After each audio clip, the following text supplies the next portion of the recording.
Great. So as mentioned, we are delighted to be joined today by a distinguished group of colleagues and friends.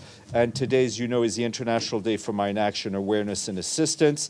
And our guest standing next to me here is Eileen Cohn, as you know, is the director of the UN Mine Action Service. And she is joined on the, she will be joined on the podium here by the Deputy Permanent Representative of Cambodia, Ambassador Mao, the Deputy Representative of Switzerland, Ambassador Hari, and also with, so I'm just looking in the right order, Giles Dooley, the UN Global Advocate for Persons with Disabilities in Conflict and Peacebuilding Situation, and Paul Heslop, the Ukraine Program Manager for the UNDP. So I will leave you in Eileen's hands, and thank you. Thank you, Stefan. Thanks to all of the media organizations in the room and online. We have a lot to celebrate as we move towards the 5th Review Conference of the Mine Ban Convention this November. We'll be marking 25 years since the entry into force of the treaty. Millions of mines have been destroyed and vast tracts of land have been released, enabling food security and safe mobility. Many survivors of landmine incidents have been empowered to build back their lives with dignity. During this briefing, we're going to hear, as you just heard, from Ambassador Mao, Deputy Permanent Representative of Cambodia to the UN, on the amazing achievements that Cambodia has made in addressing extensive contamination, but also on the vision for the review conference over which Cambodia will be presiding in November. Sadly, we also have cause for concern. 164 states are party to the Mine Ban Convention, but no new accessions have been recorded since 2017. Some of the states not party may still retain millions of mines. The convention faces compliance challenges and implementation delays. Now, while Nigeria and South Sudan have become party recently to the Convention on Cluster Munitions, and several states parties have reported progress on the clearance of cluster munition remnants, notably Bosnia and Herzegovina, there are also new reports of use and transfer of cluster munitions, which of course predominantly kill and injure civilians. The use of improvised explosive devices by non-state armed groups is spreading, terrorizing civilians, thwarting the efforts of national security services, putting agricultural land off limits where food is scarce, and threatening humanitarian and peacekeeping personnel. As the Secretary General stressed in a new agenda for peace, it is time to stop the use by terrorists and other non-state armed groups of improvised explosive devices, and we hope that member states will address this concern during their deliberations on the Pact for the Future. As we celebrate 25 years since the Security Council adopted its first resolution on the protection of civilians, we find it difficult to achieve respect for international humanitarian law to reduce the impact of conflict on children and civilians generally. We will hear from Ambassador Adrian Howry, Chargé d'Affaires of the Mission of Switzerland to the United Nations, who will address some of the challenges that we face in the mine action sector, including in conflicts on the Security Council agenda. This year, the United Nations Mine Action Partners are dedicating the International Day to a call for respect for the rights of persons with disabilities living in conflict and post-conflict settings, including but not only the victims and survivors of explosive ordnance. At the end of 2022, we helped to facilitate the appointment of Mr. Giles Dooley as the United Nations Global Advocate for Persons with Disabilities in Conflict and Peacebuilding Situations. Mr. Dooley's dedicated his life to raising awareness about the stories, the needs, the experiences, and the rights of persons with disabilities in conflict and in societies recovering from war. He has curated the exhibition that will be opened at 6 p.m. today in the visitors lobby in the GA building, and I invite you all to attend. And I would like to thank also the governments of Italy, Poland, and Switzerland for sponsoring the event that we will be opening this evening at 6. And we will hear from Mr. Dooley on this panel. Today, we are also fortunate to have with us the chief of the UNDP Mine Action Program in Ukraine, Mr. Paul Heslop. Certainly, Ukraine is the country that has experienced the most extensive contamination in recent years. Now, in closing, I just want to thank all of my colleagues in the UN Mine Action Service who are out there doing the difficult work in 20 field locations, and the team that supports them here at UNHQ, and the donors that enable us to continue all of the important work that is underway. I thank all of our guests for being here, and now I'm going to give the floor in the order that they are seated to Ambassador Mao, followed by Ambassador Howry, then Giles Dooley and Paul Heslop. So over to you, Ambassador Mao. Thank you, Ms. Ellen Cox, Director of UNMAS, and distinguished.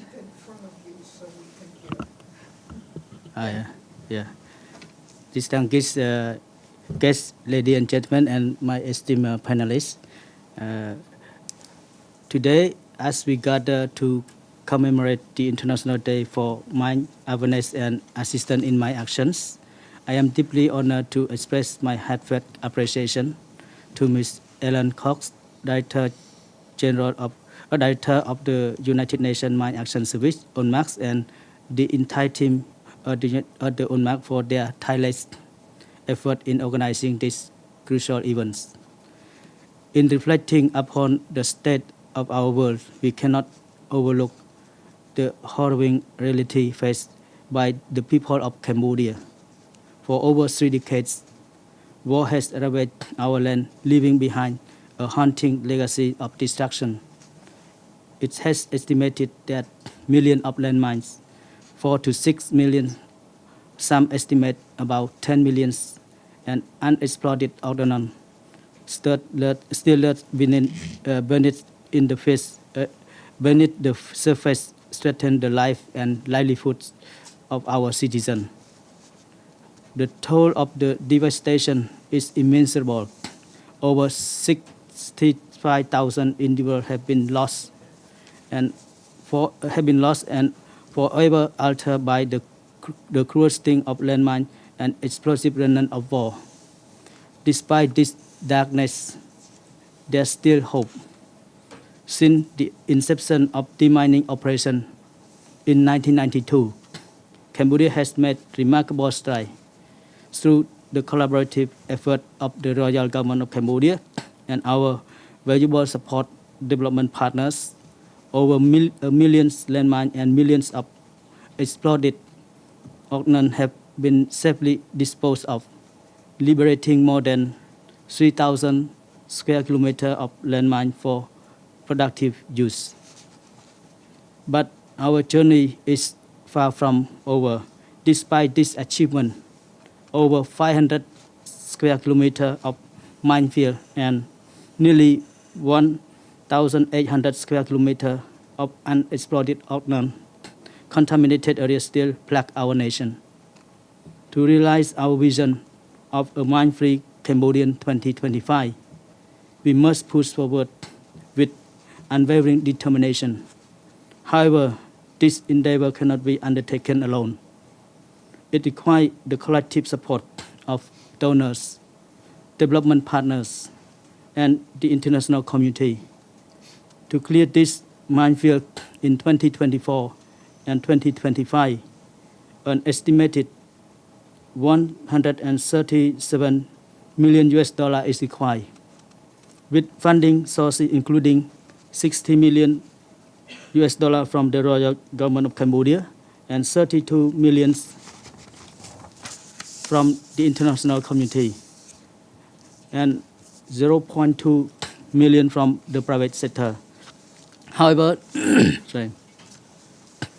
there remains a budget deficit of approximately $44.8 million for the period of 2024 and to 2025. Yet our commitment extends beyond our borders. Cambodians stand proudly among the rank of nations dedicated to humanitarian mines clearance worldwide. From Sudan to Ukraine, our deminers have lent their expertise to alleviate suffering and restore hope in communities ravaged by conflicts of wars. In this regard, Cambodia looks forward to hosting the 5th Review Conference of the Ottawa Treaty in November 2024. This year, under the theme Siem Reap Angkor Summit on Mine-Free World. Taking this opportunity, I would like to invite all state party and non-state party and all development partners as well as all stakeholders to attend this significant meeting. In conclusion, Cambodia as the first nation country to assume this role reaffirm its unwavering commitments to this upcoming fruitful conference. Let's join together in Siem Reap for the 5th review conference of the Mine-Ban Treaty so we can write a new chapter for a mine-free world for our next generation. I thank you for your attention. Thank you, Ambassador. Mr. Howard. Thank you very much, Eileen, and also Julie, Excellencies, my dear colleagues and ladies and gentlemen. Thanks very much for being with us today on this conference. I would also like to thank UNMAS, first of all, for inviting us to this press briefing on a topic that is very dear to Switzerland. And I think, Eileen, you started with mentioning humanitarian international law, which is, of course, a topic, a high priority for us as we sit on the Council, but generally, and maybe with Mine Action, there is a topic where it can make a difference. And putting it very simply, Mine Action saves lives. It can create a world in which people can live without the risks of mines and other explosive ordnance, and then enabling sustainable and economic and social development. And this is why Switzerland has been supporting humanitarian demining for over 25 years. Last year, our commitment amounted to over $39 million, and under the current action plan on Mine Action 23 to 26, we continue our activities in 3 fields of action. Firstly, we promote the normative framework. Switzerland is deeply concerned that mines and cluster munitions continue being used in very various contexts around the globe. That's why we call upon states and parties to conflict to refrain from such use. There's the universalization, the full implementation of the Ottawa and Oslo Conventions, which are crucial in this regard. And so we look forward, as my colleague mentioned, to participating in the 5th review conference this November in Siem Reap, which is hosted by Cambodia.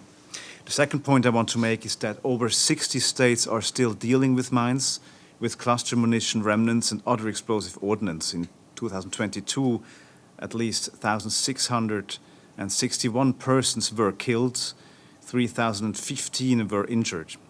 So through partner organizations and in close collaboration with the affected states, Switzerland also supports clearance activities, explosive ordnance risk education, and the assistance to mine survivors and victims. Mine Action is part of Swiss cooperation programs around the world, from Colombia to Cambodia, from Croatia to Zimbabwe. Deployed experts of the Swiss Army support UN missions, for instance, in the DRC or South Sudan, and also here at UNHQ. Demining is also part of our peace and human rights programs, for example, in Sri Lanka or in Kosovo. And within all these efforts, Switzerland promotes the consideration of diversity, such as gender, age, and disability. Thirdly, Switzerland wants to seize opportunities offered by more innovative approaches to advance the sector. There are evolving standards, tools such as drones, or innovation in the realm of finance, and they all can contribute to make humanitarian mine action more efficient, more effective, and safe. Here we are very honored to partner with expert organizations, of course with UNMAS, international and local NGOs, representatives of the private sector and of academia. The strategic partner of Switzerland is the Geneva International Center for Humanitarian Demining, GAICHD, which has become a key actor in the sector, in the governance, development, and implementation of norms and standards. And I also want to highlight the excellent collaboration between GICHT and UNMAS, for instance, in the co-organization of the National Directors Meeting in Geneva. We are very pleased also to support this important meeting once again, taking place later this month and at the heart of humanitarian disarmament. A final point I'd like to make, I would be remiss if I didn't address Russia's military aggression against Ukraine in this context and the vast contamination by mines and other explosive ordnance it has caused in Ukraine. So within the last 25 months, Ukraine has become one of the most affected countries. Too many civilians have already lost their lives or limbs, or continue to do so. So clearing land, returning it to productive use is a precondition for the recovery and the reconstruction process. These effects go beyond Ukraine. The fact that fertile land cannot be used has severe repercussions on commodity prices and on food security around the world. So Switzerland is conscious of the need to sustainably support Ukraine in these efforts. And at the beginning of this year, we have started implementing a package of $110 million for the period from 2024 to 2027. And besides, the GIG, the core partner, is the Fondation Suisse de Déminage, which has been active as well in the country since 2015. Switzerland also supports demining in Ukraine through the UN, such as UNDP, the World Food Programme, or FAO.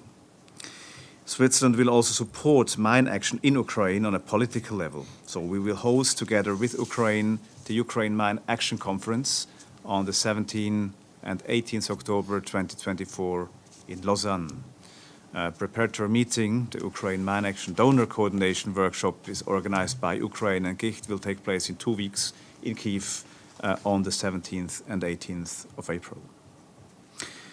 Let me maybe finish. The theme of this year's International Day of Mine Awareness and Assistance in Mine Action is protecting lives and building peace. In 4 words, this touches on 2 of Switzerland's priorities during our 2-year mandate in the Security Council: protecting civilians and building a sustainable peace. Humanitarian mine action has been, in many contexts, a vital role and has played a vital role in the pursuit of these goals. Switzerland will remain committed to mine action globally in the future, but also beyond its mandate on the Council. Thank you very much.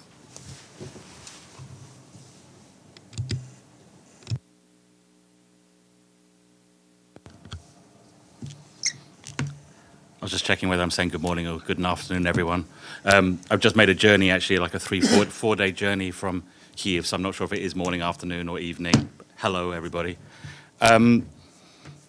I had some things that I had thought about saying, and as normal, having 5 minutes sitting here listening to everybody else, I've completely distracted myself and changed what I wanted to talk about. Because I want to bring it back to the personal and the reality of what landmines mean for civilians caught up in conflict. A little bit about myself. I was a photographer in my 20s in London, working in fashion and music, living a very glamorous lifestyle. And in my late 20s, suddenly my conscience hit me and I thought I could do something more worthwhile with my life and decided to move into documenting the impact of conflict around the world. I said at the time, I'm not a photojournalist, I'm an angry man with a camera. I wanted to create change with my work. And one of the first projects I ever did, which was now about 20 years ago, was to go to Angola to work with MAG, the demining organization, to document their work. And I must admit, as a 30-year-old, I'd never really come across landmines, minefields, the reality of what they are like to civilian populations. And it really affected my work and has continued to. So for the last 20 years, I have documented the impact of landmines globally. I spent a lot of time in Cambodia documenting there, and also, of course, UXOs, which are often something at the same time. 10 years ago, 12 years ago, I was injured doing this work. I was in Afghanistan as a photographer when I stepped on an IED that was actually made from a landmine. I lost both my legs and my left arm. And I spent a year in hospital, 37 operations, another 6 months to learn to walk again, and then was lucky enough to return to Afghanistan to continue my work. The thing I've been thinking about sat here was something I said a few days ago, opening an exhibition in Kiev of my work. For the last month, I've been documenting the effects of landmines in Ukraine, both those clearing and survivors, and I'm happy to sort of take questions and talk about that. But on the opening of this exhibition 3 days ago, I said something that I've said several times before, and that is, people asked me, why did you go back to Afghanistan after your injury? You had nothing left to prove. Why did you decide to go back? And the thing that I always say is, I went back because I imagine each day the pain that I wake up in, physical and mental. I know what it's like to wake each morning and look down and see your prosthetic legs beside your bed and know that's your reality for the day. I know what it's like to face the stigma, the prejudice that comes with living with disability. As I say, the physical pain you're in each day. I know what it's like every night to go to bed and see my legs bleeding and the discomfort I get from that. And I remember saying many times, I went back to Afghanistan because I believed if my photographs, my work, my storytelling would mean one child did not have to go through what I go through, then my work would have been worthwhile. I said that 3 days ago, and it's been haunting me ever since. Because I think 10 years later, my work has not meant one child is safer. Because I look at the last 10 years, and actually all I have seen around the world is an increase in the use of landmines. Anti-personnel mines are returning in many conflicts. I think of what I've seen in places such as Mosul, in Ukraine, many, many other countries. We are losing the fight. We can sit here and we can talk about all the great things that are being done, but we are losing the fight. I keep thinking of one particular child, a boy called Dawood. And I think of him coming in Mosul and his mum telling me the story of how he'd been tending some sheep and she was watching from quite a distance, and then she just heard a bang and she turned around and just saw the smoke and her child lying on the floor, and she ran to him but was held back by her neighbors who said, "Don't go, there's obviously mines there." She told me how she didn't realize how brave her 12-year-old son was until she watched him trying to stand up again and again, despite the fact that one of his legs had gone.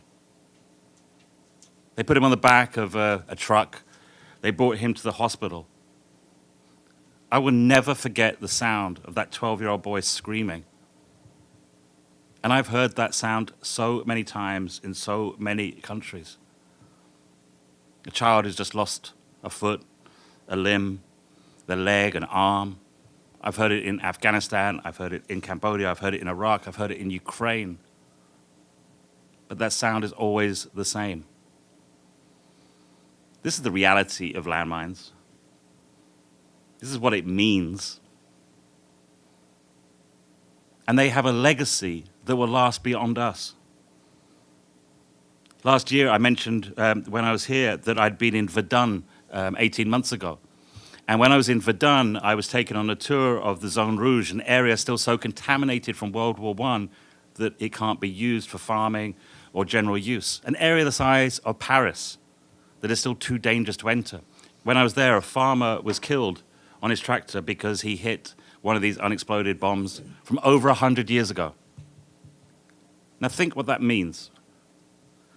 That means somebody dying from a war that they were not even alive when it happened.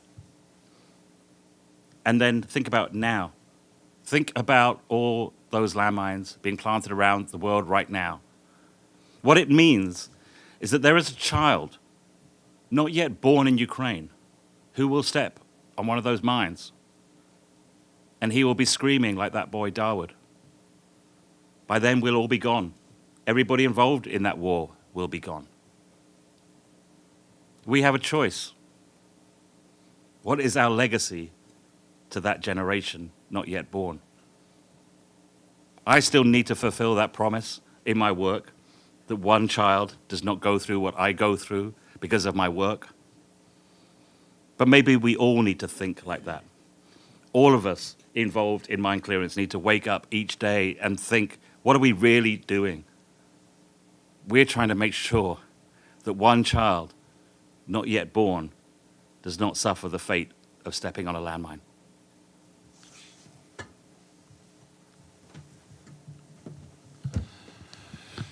Thank you, Giles. I've obviously drawn the short straw today, getting to speak after Giles, who is always a very passionate speaker.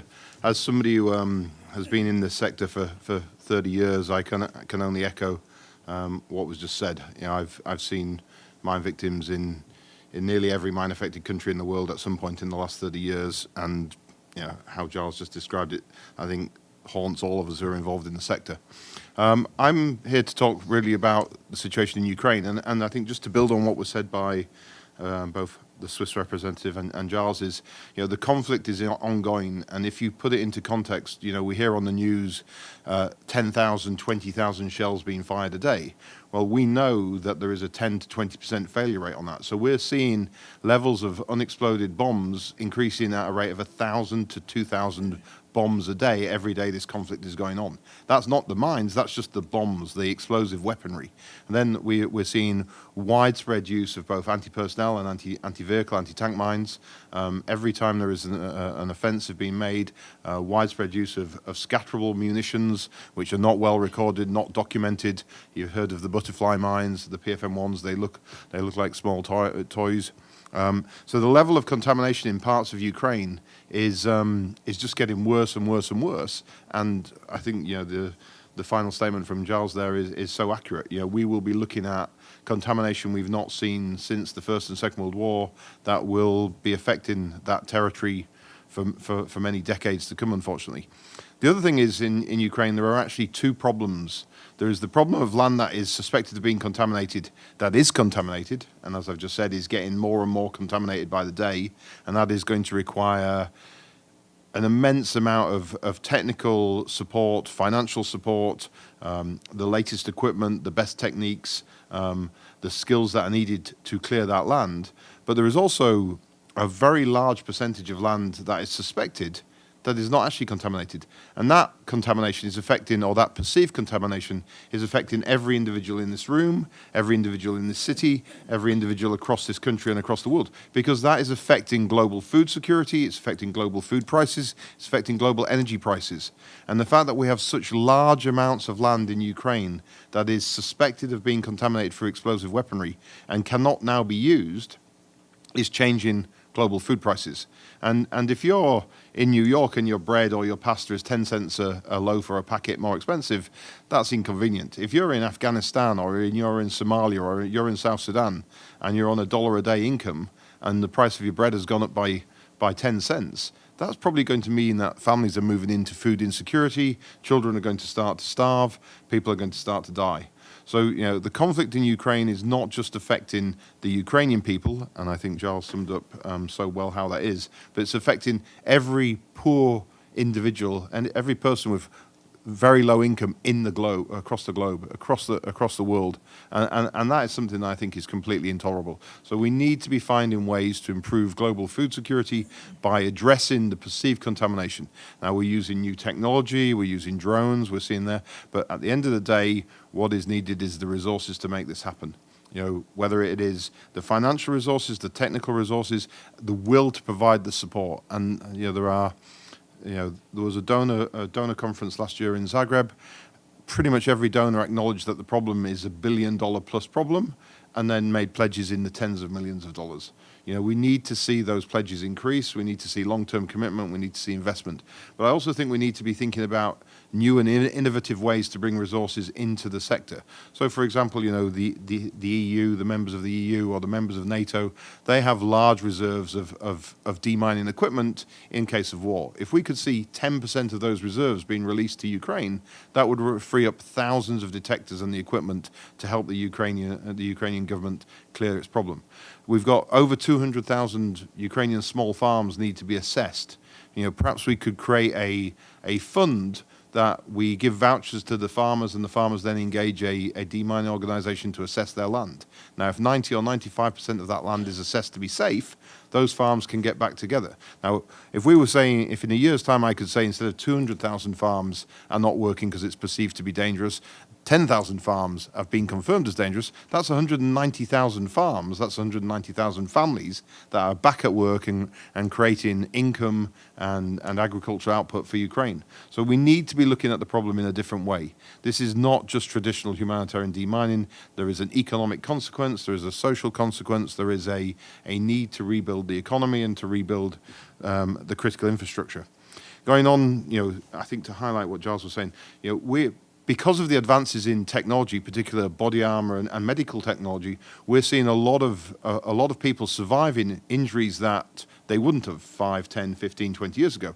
Now that's meaning we're seeing a large number of single, double, triple, even quadruple amputees who are young men and women in their 20s or early 30s who, if they have the right support, will live for another 40, 50, 60 years. But there is no mechanism in place to support thousands of individuals who have been deeply traumatized by war and physically ripped apart. And, you know, if you try and get on a train in Ukraine, it is like climbing a mountain. The platforms are not like you see in the West, where you step off a platform at the same level as a train. You have to physically climb up a ladder. Now, you try and climb a ladder with one arm or with no legs if you're in a wheelchair. You know, trying to cross the road in Kyiv, it's all underpasses. How do you go down a set of stairs, under the road, and up a set of stairs if you're in a wheelchair?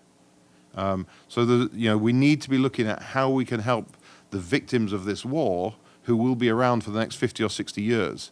So mine action in Ukraine is not just about clearing mines. It's not just about freeing up agricultural land. It's about finding ways to mitigate the risk, to change the economic impact of this, to find new technologies, to look at the problem in new ways, and particularly to find the psychological and social support to a population that is deeply traumatized, both emotionally and physically, by the war. And I think, if I could just end with, Ukraine is not forgotten, and the impact of what's going on in Ukraine affects every person in this room, every person in this city.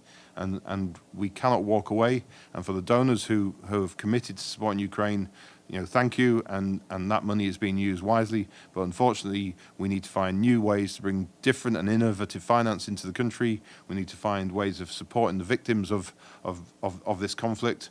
And we need to think about how do we address the millions and millions of items, of explosive items that are left across the countryside of Ukraine that will continue to terrorize the population, as Giles has said, for the next century. And I've said this before, unfortunately in this business, there are generally two ways to remove a mine. You can either get a professional deminer in and he will remove it, or at some point it will be removed one leg at a time. And we can do this by mobilizing the right resources, putting the right trained people on the ground, clearing this problem, and let's not have the image that Giles left us with of children yet to be born being killed and injured because we didn't respond today in the way we should have. Thank you. Well, the floor is open, and I regret that I'm not Stefan, so I won't be able to call on anybody by name or affiliation, but please, I see already a question, please. Thank you all very much on behalf of the United Nations Correspondents Association for doing this briefing. My name is Edith Lederer from the Associated Press. A couple of questions. First, we know that there is unexploded ordnance in Gaza, and there are reports of cluster munitions having been used. Has there been any assessment at all of actually what's on the ground, or has the ongoing fighting prevented that?